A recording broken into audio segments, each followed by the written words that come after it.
Crônicas de OVNIs. Colômbia. Bem-vindos a Crônicas de OVNIs. Durante muitos anos se especulou sobre a possibilidade de vida em outros planetas. Se pensa que em algum lugar do espaço, em alguma galáxia distante ou não tão distante, podem existir uma ou milhares de civilizações inteligentes. Quem sabe? Os cientistas não puderam encontrar evidências suficientes como para afirmar que esse fenômeno é real. Mas os testemunhos de milhões de pessoas em volta do planeta nos abrem as portas à possibilidade de uma realidade alheia à nossa existência. Nesta oportunidade, Crônicas de OVNIs esteve na Colômbia para conhecer alguns dos casos mais impressionantes de encontros próximos nesse país. Cerro de Huayca, 22 de setembro de 94, Miriam Ariza e William Chaves. Visualização de um OVNI e seu tripulante.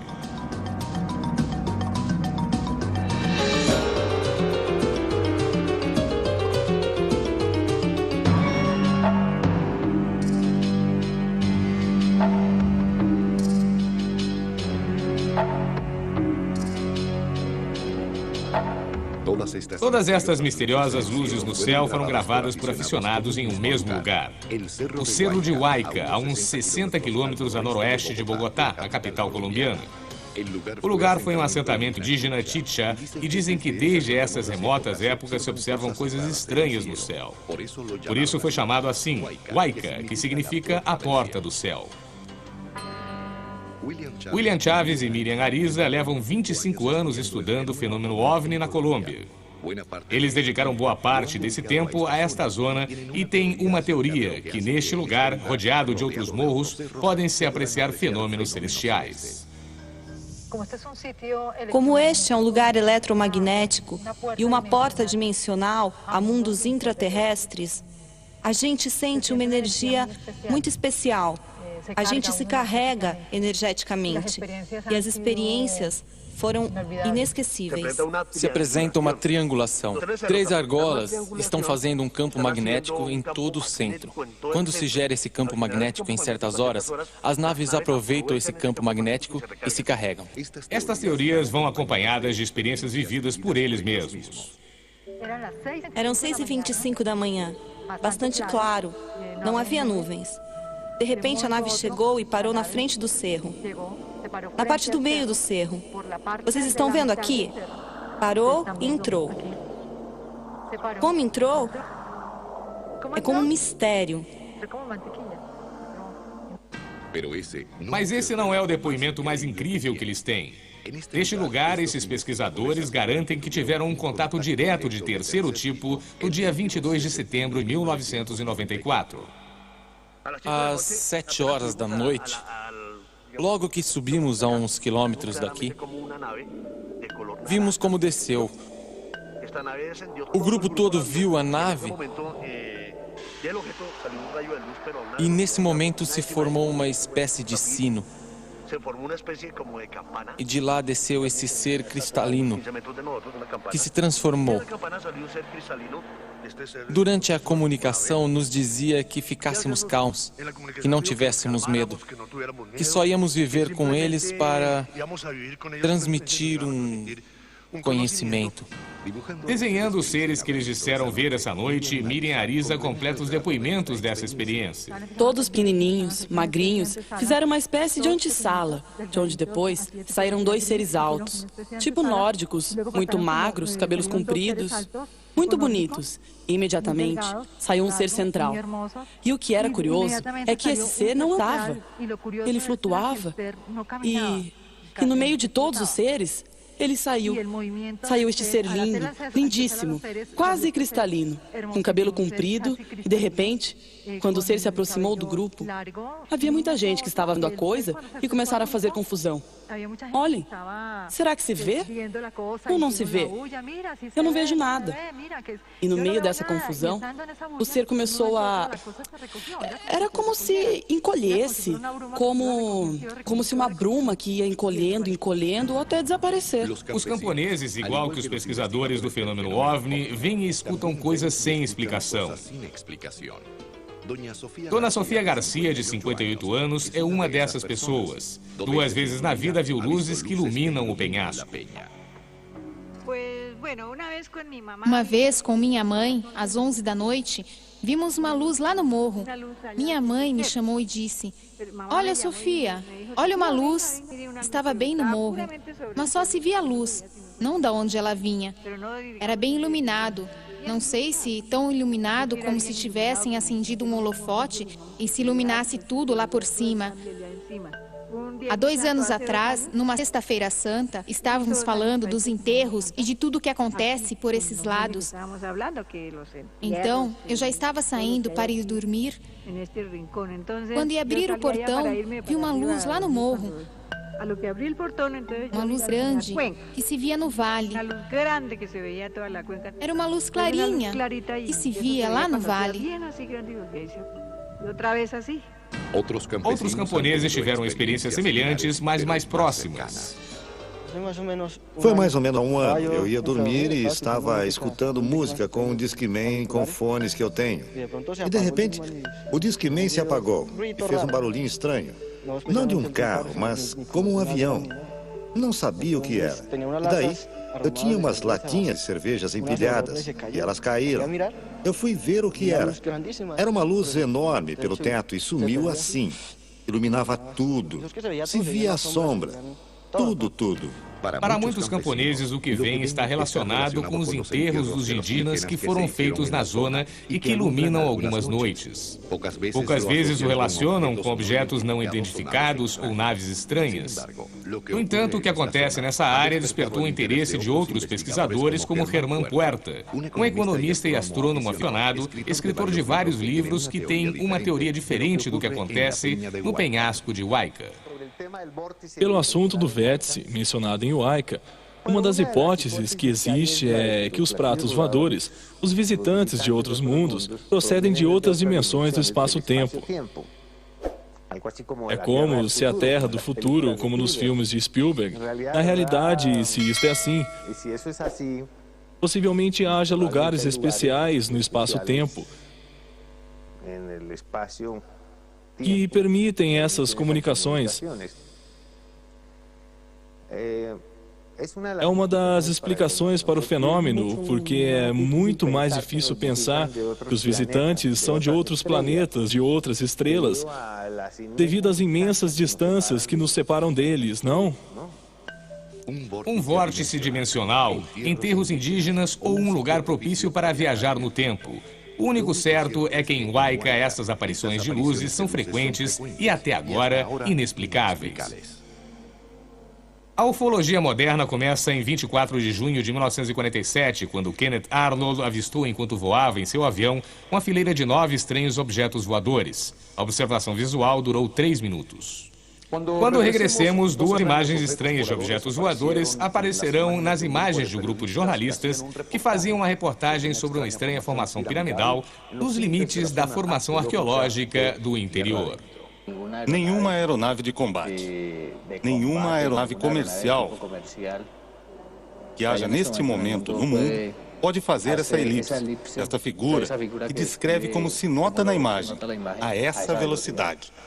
E um homem de 64 anos revive um contato extraterrestre acontecido em 1975. Quando eu vi essa mulher, pensei que era a Virgem Maria, a melhor de todas as representações conhecidas. Depois ela me disse que não. Já voltamos.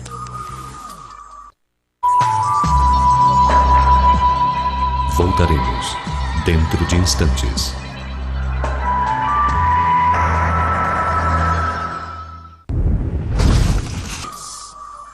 No dia 24 de junho de 1998, uma equipe de repórteres de televisão estava no sudoeste da Colômbia, realizando uma reportagem sobre uma estranha formação piramidal situada nos limites da zona arqueológica do interior. As imagens que gravaram traziam uma surpresa. Vamos ver do que se trata? Sudoeste da Colômbia, 24 de junho de 98, equipe de repórteres de televisão. Quando realizavam a montagem sobre a pirâmide, um pequeno brilho imperceptível apareceu nessa imagem à simples vista.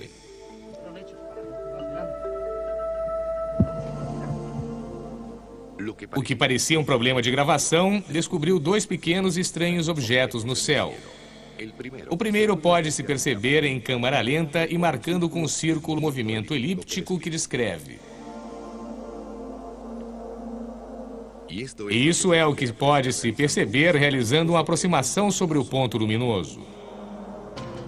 O segundo objeto luminoso apareceu nesta imagem atrás das nuvens que se notam no fundo, onde está o repórter, bem na área delimitada pelo círculo.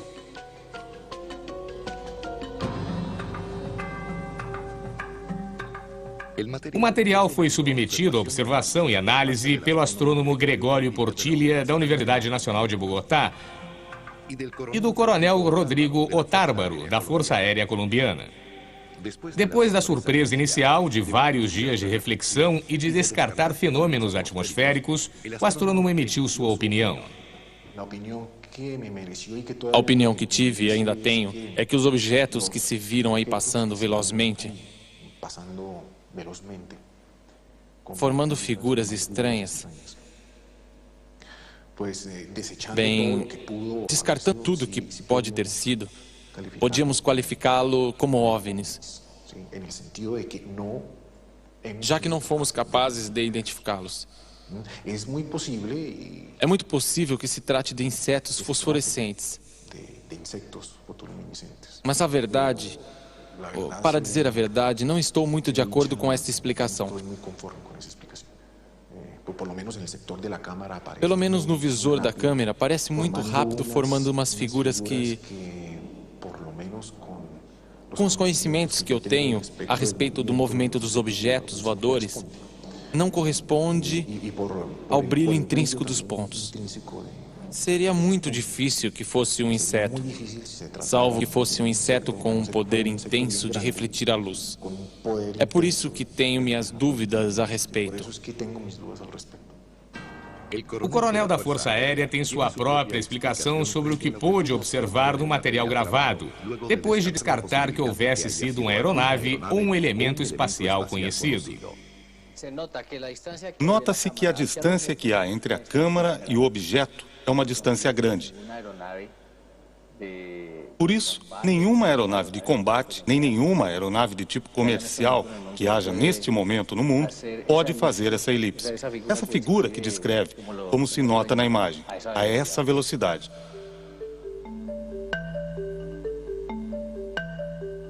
Nenhuma é capaz de fazer esse movimento a essa velocidade. Precisamente a mesma velocidade. Vamos supor que existisse uma aeronave de alta velocidade e que pudesse estar nessa altura consideravelmente de repente, como se chega a ver esse objeto. Como se pode perceber, não está com a capacidade aerodinâmica de descrever essa elipse, nessas frações de segundo com que aparece na imagem. É impossível aerodinamicamente.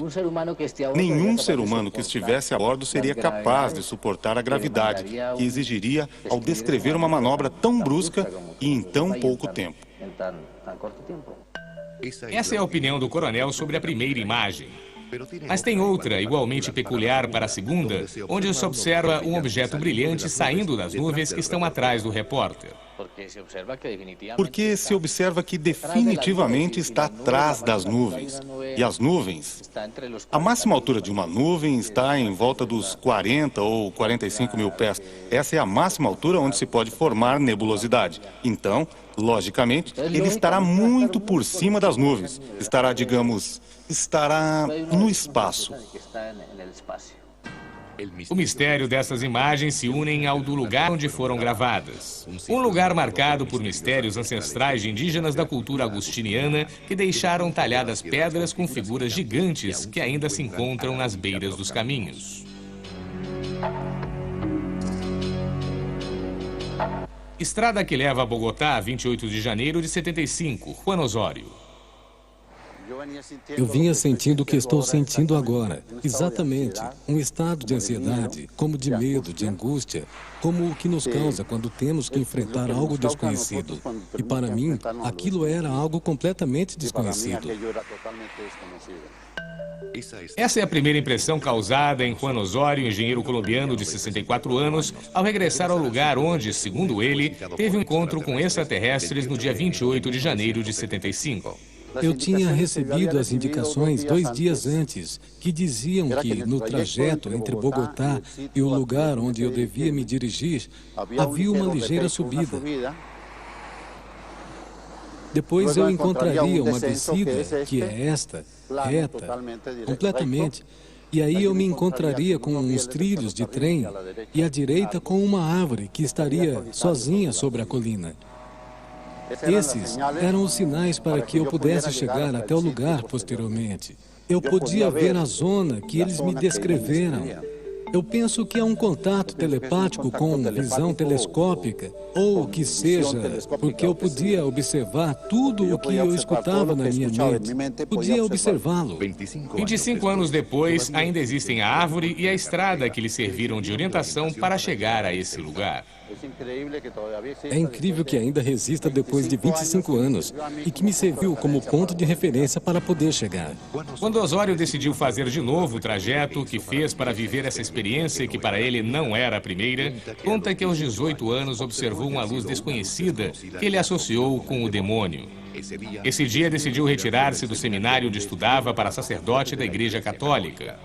Eu pensei que definitivamente estava condenado por alguma causa e que eu definitivamente, o único direito que tinha era ao inferno. 22 anos depois, Juan Osório foi desenganado pelos médicos que lhe dão 3 meses de vida. Eu tenho problemas com a minha saúde. Tenho uma doença terminal. Para falar mais exato, tenho câncer de próstata. E tenho metástase nos órgãos adjacentes. Tenho problemas e eu realmente me preparo como para saber o que há depois da morte. Buscando alívio e preparação para a morte, assiste a um grupo de meditação e é aí onde ele começa contatos telepáticos com seres que se identificam como habitantes do planeta Mara, da estrela Taigueta, na constelação de Touro. Esses contatos terminaram com um encontro nesta barragem chamada Taminé, situada a uns 60 quilômetros ao noroeste de Bogotá e perto de outra lagoa, a de Guatabita, lugar onde se diz que os caciques indígenas tomavam banho depois de cobrir seus corpos com ouro em pó. Uma história que deu origem à lenda de Eldorado. Marcaram um encontro com hora e dia exatamente. Uma terça-feira, 28 de janeiro de 1975, às 8h15 da noite. Faz 25 anos que vivi esta experiência. Demorei aproximadamente 40 minutos para chegar até em cima, onde estava a árvore que me servia como ponto de referência. E depois tive que descer uns 150 metros até as margens da lagoa. Eu tive uma ansiedade muito grande. Era um pânico acompanhado como de uma sensação de felicidade, acompanhado como de... Por que para mim? Eu cheguei na zona e procurei urgentemente um lugar onde pudesse observar a uma certa distância. Então eu me escondi embaixo de uma pedra. Quando vi que essa plataforma chegava até os meus pés e tocava a ponta dos meus pés.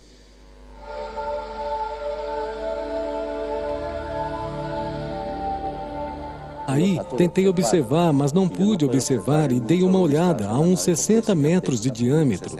Eu quis me inclinar para trás e retirar meus pés da luz que me cegava, mas não podia retroceder mais porque eu tinha a pedra atrás que não deixava. Eu comecei a andar e diziam: "Somos teus irmãos, não vamos te fazer mal." É algo realmente emocionante. Vi um extremo. Uma pequena grade que separava o lugar onde eu me encontrava da estrutura da nave, que é inteira. Não tinha rebite, não via portas em nenhum lugar. E logo em seguida me deram boas-vindas. Vi 3 pessoas desse lado e outras 2 do outro lado. Fisicamente são bonitos. São bonitos. Os homens que eu vi a bordo da nave nesta primeira oportunidade eram mais lindos que as mulheres mais lindas deste planeta. Eu vi uma mulher também a bordo da nave. Quando vi essa mulher, pensei que era a Virgem Maria, a melhor de todas as representações conhecidas. Depois ela me disse que não, que ela não tinha nada a ver com isso. Para especificar alguns detalhes, Juan Osório desenha ao lado da lagoa a nave onde esteve essa noite durante 9 horas. Eu estive na primeira parte, lá embaixo, que é como a sala de recepção que a nave tem. É onde se reúne toda a tripulação. Segundo o relato de Juan Osório, nessa nave, nessa noite, ele foi curado do câncer pelo qual estava desenganado. Eles me subiram aqui e é onde eles me submeteram, bem, precisamente ao processo de cura. Eles me colocaram em uma espécie de círculo amarelo que há no chão e, posteriormente, desceu uma espécie de teto luminoso, amarelo, que me enfocava. Depois, outro cilindro dentro deste cor de laranja que o fazia mais sólido e o enfocava um feixe de luz completamente violeta através do alto da cabeça. E podia ver que, através de todos os meus poros, essa luz saía, brotava como se fosse uma peneira, um regador. Depois disso, visitou novamente ao médico. O câncer que tinha havia desaparecido e a única explicação científica que se lhe deu foi a de um erro no diagnóstico inicial. Mas a esta experiência, diz Osório, se somaram outras 3. Em nenhuma delas pôde observar a sala de máquinas da nave, da que posteriormente fez este desenho.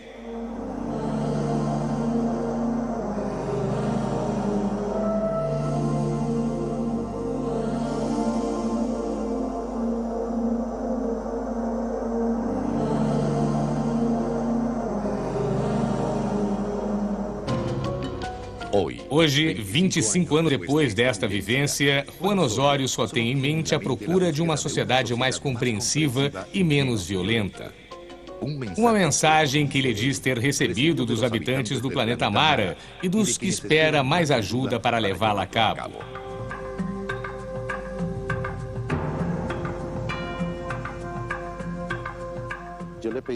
Eu pediria a eles um pouco mais de vida. Melhores ferramentas, mais sabedoria, para poder orientar a raça humana, para poder colaborar com a raça humana na compreensão do seu por que estou aqui, para que estou aqui. Encontro próximo do primeiro tipo. Sim, se vê um OVNI no céu ou no solo, mas não há rastros ou marcas físicas do encontro. No próximo bloco, conheceremos a história de Eduardo Russi, um controlador aéreo que teve uma experiência com objetos voadores em 1964. Força Aérea 272, eu estou informando que estou vendo em cima da torre a aproximadamente 13 mil pés. Tem um objeto não identificado. Vocês estão vendo a mesma coisa? Já voltamos.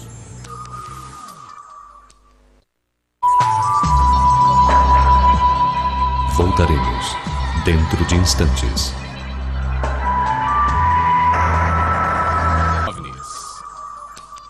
São muitos os pilotos aéreos que reportaram incidentes com objetos estranhos no céu. Luzes que seguem os aviões ou sinais desconhecidos nos painéis de controle. O mistério que envolve esses encontros continua sem resposta. No entanto, testemunhas da nossa próxima história nos ajudam a corroborar a ideia de que algo estranho está acontecendo no espaço aéreo faz algum tempo. Aeroporto Eldorado, Bogotá, 1964, Eduardo Russi. Eduardo Russi é um controlador aéreo aposentado. No entanto, continua com sua atividade em um pequeno aeroporto na zona norte da Colômbia. Com seus 64 anos, lembra com grande clareza um incidente com um objeto voador não identificado acontecido em 1964. Naquela época, era chefe da torre do aeroporto Eldorado de Bogotá.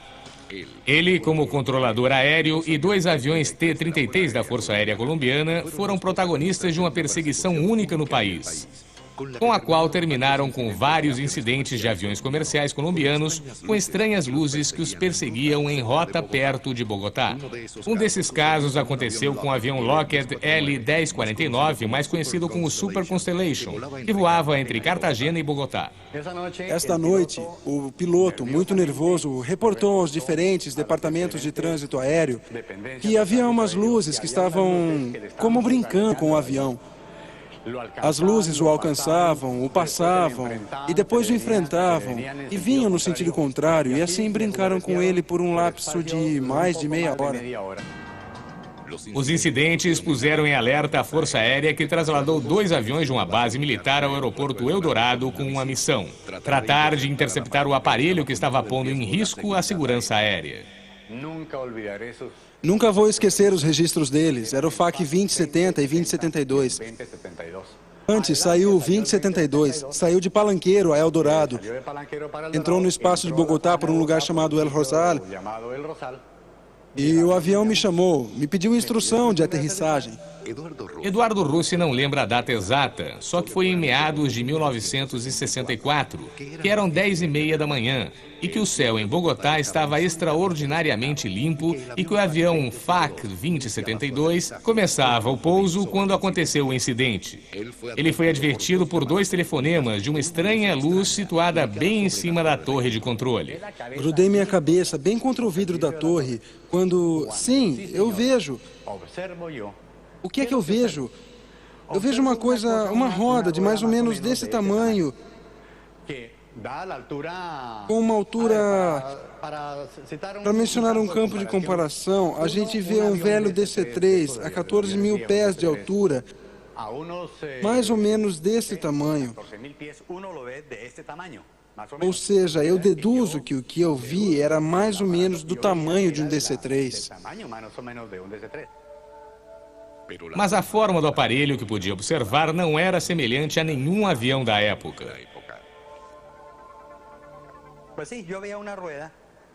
Bom, então eu vejo uma roda, uma coisa assim, que parecia um tambor das balas de um revólver.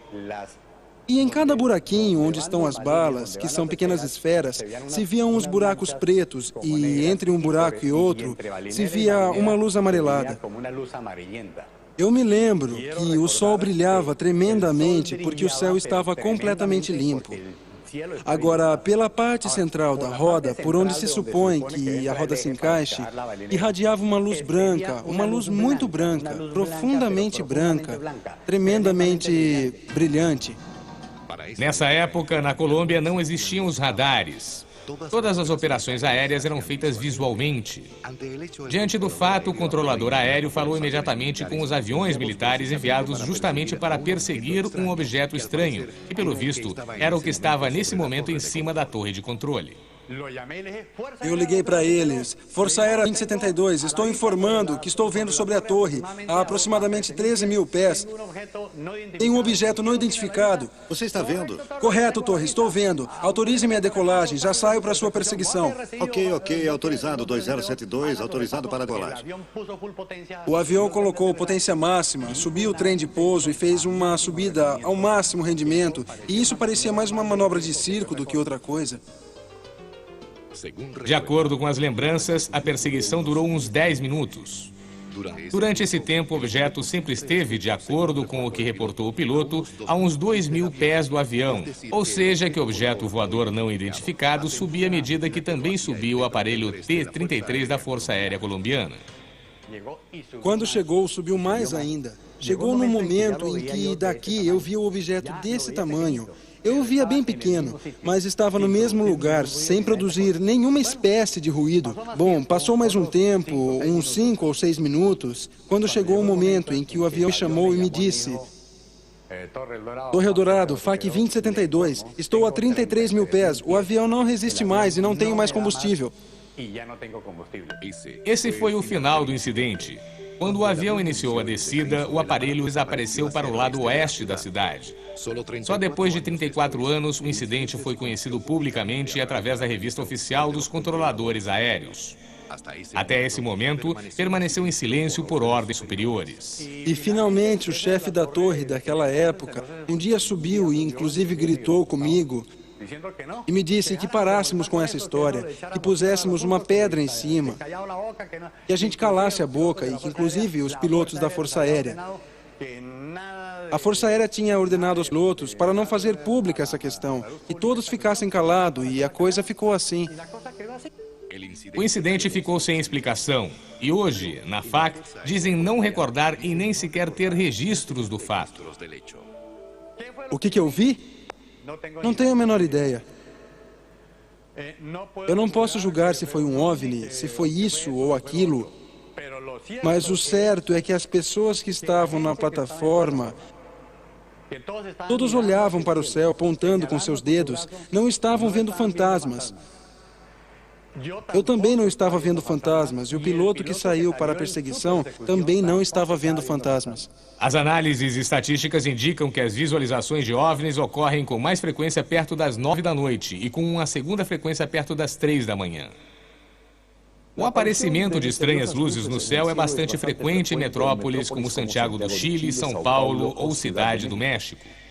Na próxima história, várias testemunhas avistaram objetos estranhos no céu de Bogotá e até o Observatório Astronômico da Universidade pôde registrar esse acontecimento. Bogotá, 13 de dezembro de 96, Juan Carlos Morales, Cabo I, Força Aérea Colombiana. Na tarde do dia 13 de dezembro de 96, Bogotá tinha um céu sem nuvens. O circo chinês de Pequim realizava uma apresentação para os filhos e parentes dos membros da Força Aérea. Nesse lugar estava o Cabo I Juan Carlos Morales, cinegrafista oficial do órgão militar. Eu sou o produtor, sou câmera. Realizava o noticiário da Força Aérea Colombiana e se distribuía em todas as unidades da Força Aérea. Quando voltava para seu lugar de trabalho, se surpreendeu ao ver várias pessoas olhando para o céu. Uma dessas pessoas era Evaristo Corontron, proprietário de um restaurante em uma região próxima ao lugar onde se apresentava o circo. O que ele estava observando era algo extraluminoso sobre essa cidade de 6 milhões de habitantes. 2 aparelhos, por lá, mais ou menos redondos e com luzes luminosas, durante mais ou menos uns 2 segundos. Quando eu abaixei a cabeça e voltei a olhar para cima de novo, não estava mais. Já não vi mais. Mas o cabo não os perdeu de vista e com sua câmera conseguiu registrá-los com estas imagens.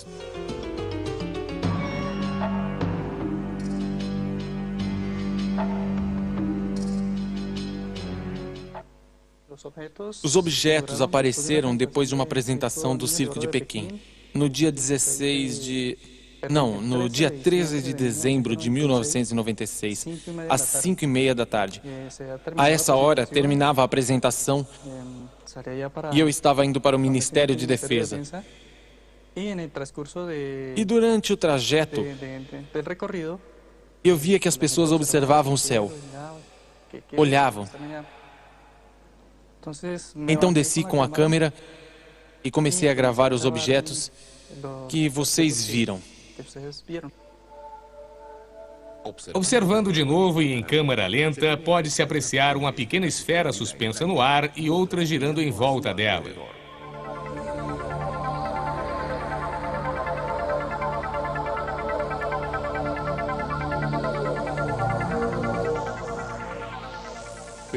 Mas se estas imagens são surpreendentes, o mais interessante a respeito da observação visual desses objetos voadores não identificados foi o que aconteceu na Universidade Nacional.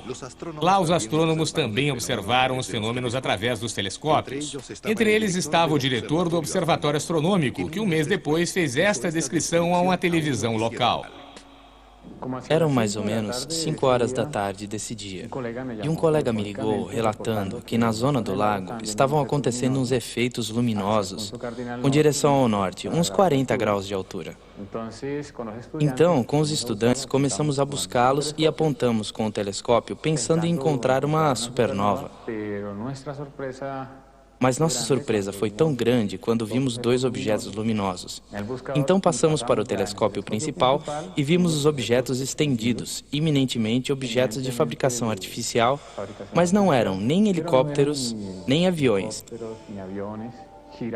Giravam em um movimento entre si, aproximadamente alongados, e dependendo do giro, eram mais ou menos luminosos, refletindo a luz do sol, mas tinham uma faixa azul realmente luminosa. Ou seja, o brilho era próprio. Simplesmente que eram objetos relativamente grandes e ocupavam uns 8 ou 10 minutos de arco no campo visual do telescópio e... não conhecemos mais detalhes. Este desenho, realizado em um computador, levando em conta a descrição do cientista colombiano, foi aceito por ele como uma reprodução muito próxima do que ele viu no dia 13 de dezembro de 96 sobre Bogotá.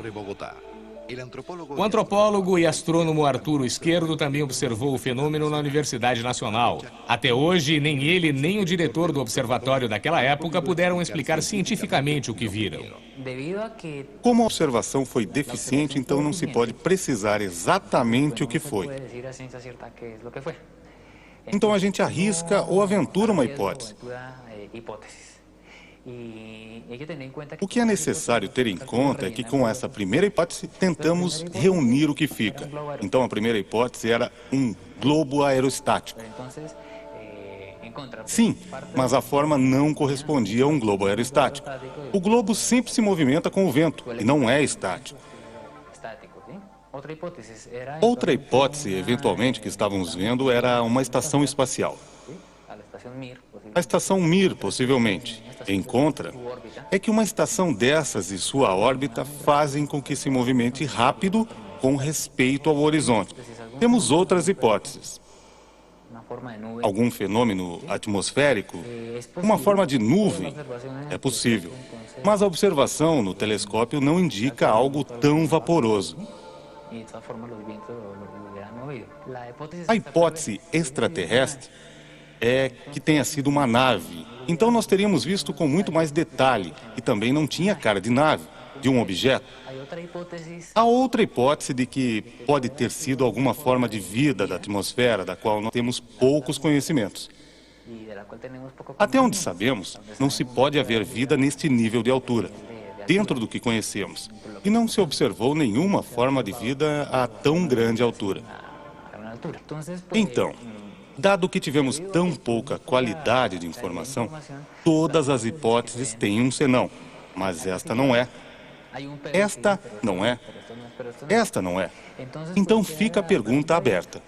Somente podemos dizer que na tarde do dia 13 de dezembro de 96, um objeto voador não identificado pousou longamente sobre Bogotá. Foi gravado por um membro da Força Aérea, observado por cientistas e não foi registrado pelos radares militares e civis. O que você deve fazer quando vê um OVNI? Tirar fotos ou gravar um vídeo incluindo detalhes do lugar para ter algum tipo de referência. Ao regressar, conheceremos a história de Arcésio Bermúdez, um homem que morreu misteriosamente faz mais de 30 anos, depois de presenciar a descida de um objeto voador não identificado perto da casa da sua fazenda. Subiu aproximadamente a 7 metros, quando o aparelho estava um pouco fraco de luz. Já voltamos.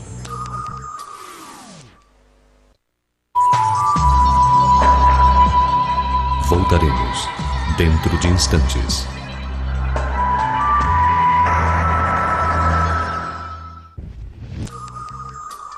O tema extraterrestre é uma das grandes incógnitas dos nossos tempos.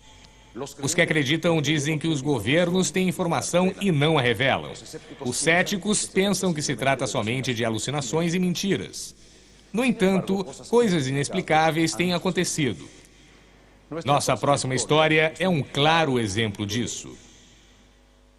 Anolaima, oeste da Colômbia, 4 de julho de 69, Arcésio Bermúdez. A morte de Arcésio Bermúdez é um dos mistérios médicos sem resolver na Colômbia, principalmente pelo fato que aconteceu antes da morte.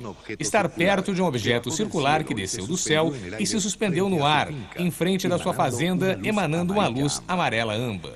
Depois dessa noite, Arcésio Bermúdez ficou doente e morreu. Hoje, 30 anos depois, os médicos ainda não se explicam o que é que aconteceu com o organismo de Arcésio. Se eu tivesse conhecimento prévio do que aconteceu com esse fenômeno, não teria dado atestado de óbito. Mas ninguém me contou e eu fiquei sabendo somente 3 dias depois que ele tinha sido enterrado. Os fatos aconteceram na cidadezinha de Anolaima, no oeste da Colômbia. A fazenda de Arcésio Bermúdez era esta e foi aqui onde sucedeu o estranho contato com esse objeto voador não identificado. Tudo aconteceu no dia 4 de julho de 1969, 16 dias antes que a missão Apollo 11 pousasse na Lua. Maurício Gnecco, hoje residente em Lima, foi uma das 13 testemunhas do acontecimento. Naquela noite, na direção sudoeste, eu e meus 3 primos saímos para olhar estrelas cadentes. Vimos uma luzinha que estava muito longe no horizonte. Não lhes demos maior importância no princípio. Parecia uma simples estrela. Depois de alguns minutos, essa estrela começou a mudar de tamanho, e eu a vi. E depois, um dos meus primos também a viu. E deve ter pensado a mesma coisa. Devia ter mudado e parecia maior. Depois de outros minutos, a estrelinha mudou completamente de tamanho, e dissemos: isso é um avião que está se mexendo. E realmente parecia um avião em movimento. Mas eu lembro que eu fiquei quietinho, esperando o barulho do avião. Barulho que nunca chegou.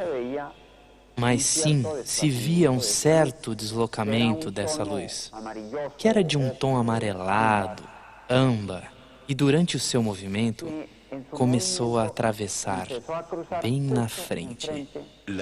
A luz foi observada neste lugar. Marlene Soares, menina de 8 anos na época, hoje dirigente comunal da região, se lembra e completa assim o depoimento de Maurício. Passava assim, atravessando toda a fazenda. Passava por cima das árvores e vários rapazes começaram a iluminar com a lanterna e começaram a gritar: um OVNI! E eu, vá lá saber por quê, decidi acender uma lanterna que eu tinha na mão. Estávamos em uma zona rural, não havia luz elétrica. Eu andava com lanterna. Eu acendi a luz tipo código Morse, e essa luz se deteve e começou a vir para a nossa direção. Veio onde a gente estava a uma velocidade. O que essas pessoas viram, uma luz amarela âmbar com mais ou menos 2 metros de diâmetro que desceu do céu, ficou registrado neste desenho e em uma gravação durante um procedimento de hipnotismo a qual foram submetidas as testemunhas. Evidentemente, se levou um hipnotizador. Praticou a hipnose com os meninos que eram sobrinhos de Arcésio e que tinham entre 12 e 14 anos, mais ou menos. E eles contam como o aparelho foi se aproximando à fazenda. E eles estavam jogando dominó na sala de jantar, quando apareceu a luz. O que essas testemunhas escreveram em 64 em uma sessão de hipnose e que narram hoje foi o âmbito onde aconteceu a coisa mais inquietante deste acontecimento: a morte de Arcésio Bermúdez, o dono da fazenda e tio de Maurício Gnecco, ocorrida 8 dias depois desta observação visual. Ele foi a pessoa que esteve mais perto do aparelho. Esteve mais ou menos a 7 metros, quando o aparelho estava um pouco fraco de luz. Arcésio e o aparelho se encontraram frente a frente e ficaram os dois observando-se mutuamente uns minutos. Mas nem Arcésio, nem o aparelho agiram, porque nenhum dos dois tinha qualquer intenção de fazer algo ao outro. Permaneceram como admirando-se. Quando ele estava perto, o aparelho se acendeu com grande intensidade e desapareceu. Nesse momento, possivelmente essa luz se irradiou e supõe-se que a sua morte foi por irradiação de raios. O médico da família, César, na época subsecretário de saúde da capital colombiana, confirma que vários cientistas vindos dos Estados Unidos e da Europa chegaram a essa conclusão. Eles chegaram à conclusão de que Arcésio havia sido vítima dos raios gama. Ou seja, atravessa a matéria orgânica e não deixa nenhum rastro.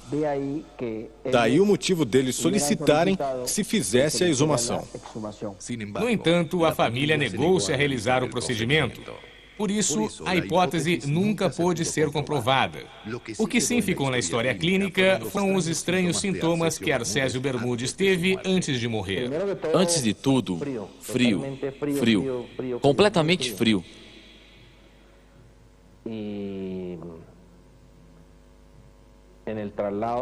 E no traslado da fazenda para Bogotá, evacuou várias vezes, mas suas fezes eram completamente pretas, muito pretas. O outro sintoma estranho é que nunca puderam fazer um exame de sangue, porque nunca puderam tirar o sangue, pois esse já estava cristalizado. Hipotérmico, completamente frio, não tinha temperatura. O diagnóstico oficial da morte foi enterocolite, uma infecção intestinal que não é mortal. No entanto, neste caso, a vítima não tinha defesas. Sem dúvida, a enterocolite foi um efeito desse tipo de raios, porque se supõe que esses raios lhe causaram imediatamente perda das defesas. Ficou completamente sem defesas, desde o ponto de vista da imunologia.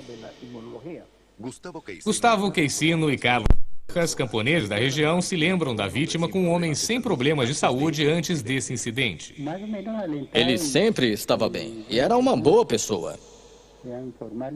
Era um homem enérgico, de muito trabalho na fazenda. O que eu posso dizer?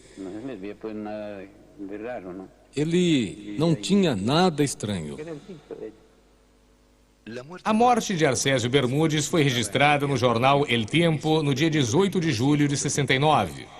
No entanto, o caso não terminou com o falecimento do homem que se aproximou do objeto. Depois de sua morte, aconteceram 3 fatos muito estranhos. O primeiro com a irmã que o trasladou a Bogotá quando ficou doente. A tia, ou seja, a irmã dele, que se chamava Elina, ela o levou meio abraçado com ela, meio no seu colo durante o traslado. Foi ela quem o segurou o tempo todo. E depois que ele morreu, ela ficou com todo esse lado que usou para segurá-lo, o lado esquerdo do corpo completamente frio, e assim ficou até que morreu. Todo esse lado sempre ficou frio, o mesmo frio que ele tinha. O lado do corpo da mulher que esfriou foi o mesmo em que ela o apoiou no seu colo. O segundo fato estranho aconteceu com o cadáver. O que dizem na cidadezinha de Anolaima é o que relata este sacerdote já aposentado. Os americanos vieram para examinar o cadáver nos Estados Unidos.